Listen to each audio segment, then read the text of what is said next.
Guys आ चुका हूँ मैं अपने कावड़ शिविर में, जहाँ पर हमारा कावड़ शिविर लगा था। और एंट्रेंस से शुरू करूँ।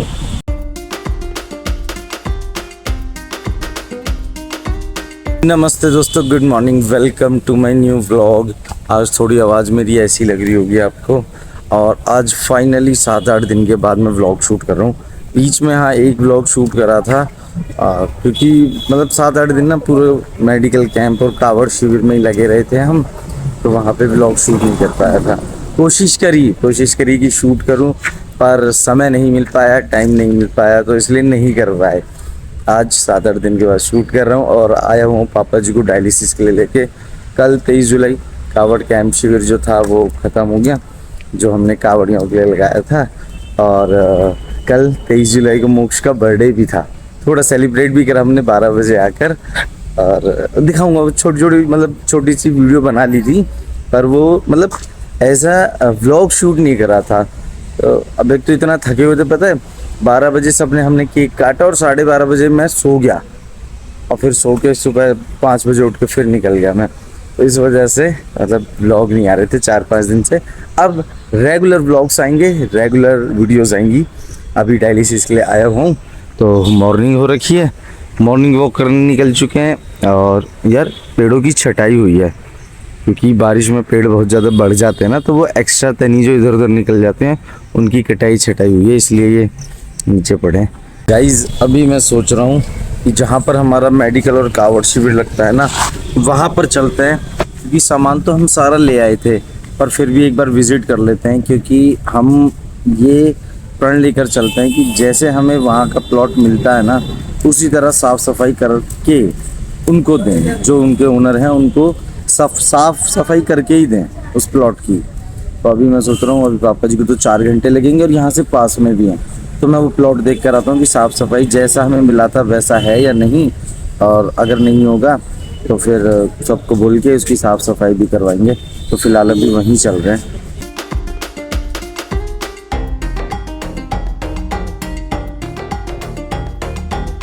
गाइज आ चुका हूँ मैं अपने कावड़ शिविर में, जहाँ पर हमारा कावड़ शिविर लगा था।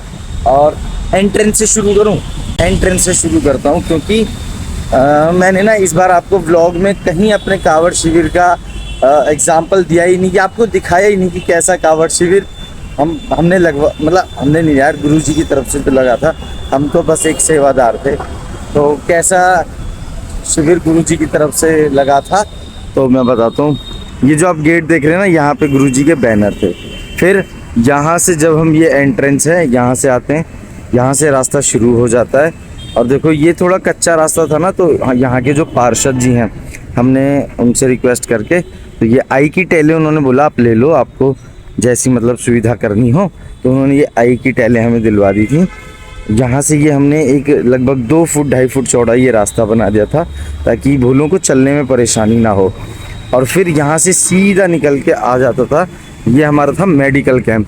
अभी तो सब हट गया है, तो आपको ऐसा लग रहा हो कितना गंदा, लेकिन यहाँ की आप सफाई देखते ना उस टाइम, मतलब फ़ोटोज़ है मेरे पास, फ़ोटोज़ में मैं आपको दिखाऊंगा। तो यहाँ पे ये मट्टी वट्टी डलवा के पूरा प्लेन करवा दिया था।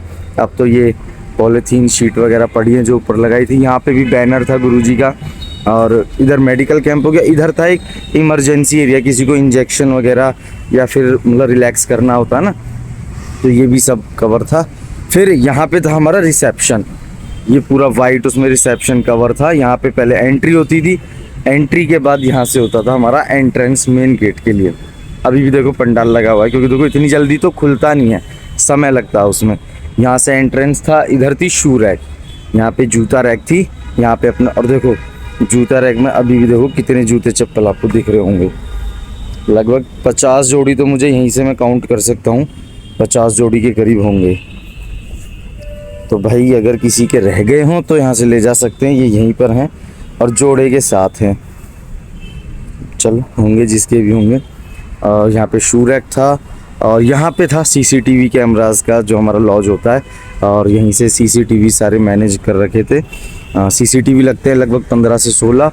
फिर एक रिसेप्शन यहाँ पे होता था, यहाँ पे होता था अंदर, इधर टेबल लगी रहती थी, यहाँ पे सेवादारों की एंट्री उनकी एंट्री होती, और इधर पूरे में रेस्टिंग एरिया, जिधर वो आगे दिखाता हूँ टेबल लग रही ना, वहाँ से और यहाँ तक सारा ये रेस्टिंग एरिया होता था, और इधर भी, इधर सारे में रेस्टिंग एरिया होता था। लेकिन इधर तक क्या बोलते हैं, तीसरे पिलर तक, यहाँ से यहाँ तक होता था जेंट्स रेस्टिंग एरिया, और उससे उस तरफ होता था लेडीज़ रेस्टिंग एरिया। क्योंकि लेडीज़ कम आती थी तो उनके लिए एक छोटा सा पार्ट रखा जाता था। लेकिन अगर ज़्यादा होते थे तो हम फिर इधर से इस तरफ भी, जो इधर वाला एरिया होता था उसको भी लेडीज़ रेस्टिंग एरिया में कन्वर्ट कर देते थे। जो बाकी के बोले थे उनको इधर शिफ्ट कर देते थे। यहाँ पे पूरे में इधर लंगर चलता था, तो वो सब मैं आपको फ़ोटोज़ में दिखाऊंगा, क्योंकि मैंने फ़ोटोज़ ले रखे हैं, फ़ोटोज़ में भेजता था तो ले रखे हैं। फिर अंदर आ जाता था ये अपना मतलब सेवादार एरिया। यहाँ पे था राशन एरिया, यहाँ राशन रखा रहता था, जो हमारा खाने के लिए, पीने के लिए जो भी बनता था। ये पानी के लिए हमने नाली बना रखी थी, क्योंकि जो टेंट का पानी है ना वो बहाव से सीधा नाली में आता था, और फिर यहाँ से होता हुआ सीधा एग्ज़िट वहाँ ले लेता था पानी।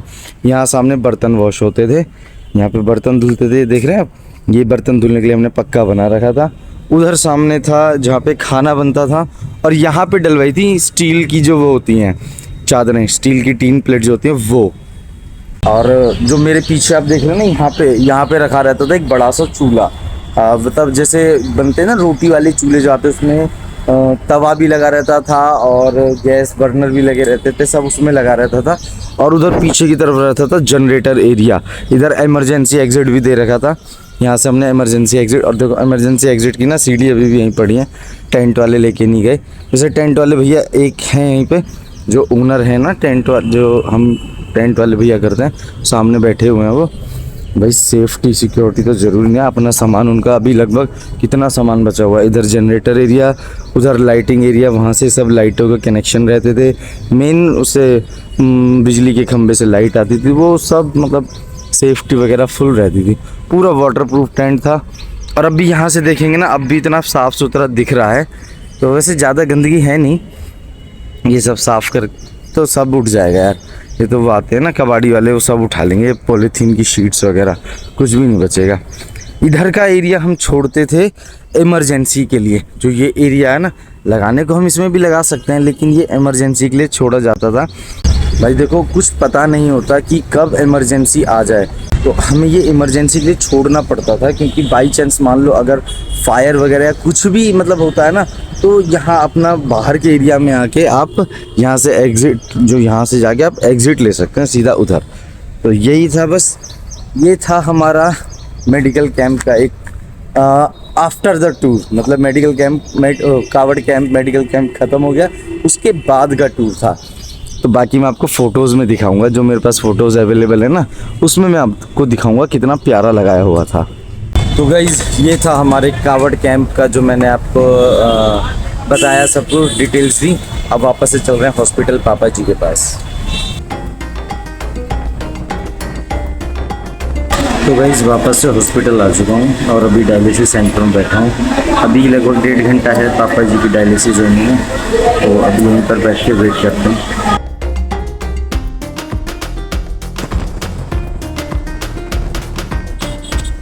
गाइज़, डायलिसिस करा के पापा जी की घर आ गए थे और नहा धो के भाई सो भी गया था। और अब उठाऊँ मैं 3-4 घंटे बाद। भाई जो बीच की मतलब नींद पूरी नहीं हुई है, वो तो पूरी करनी है ना।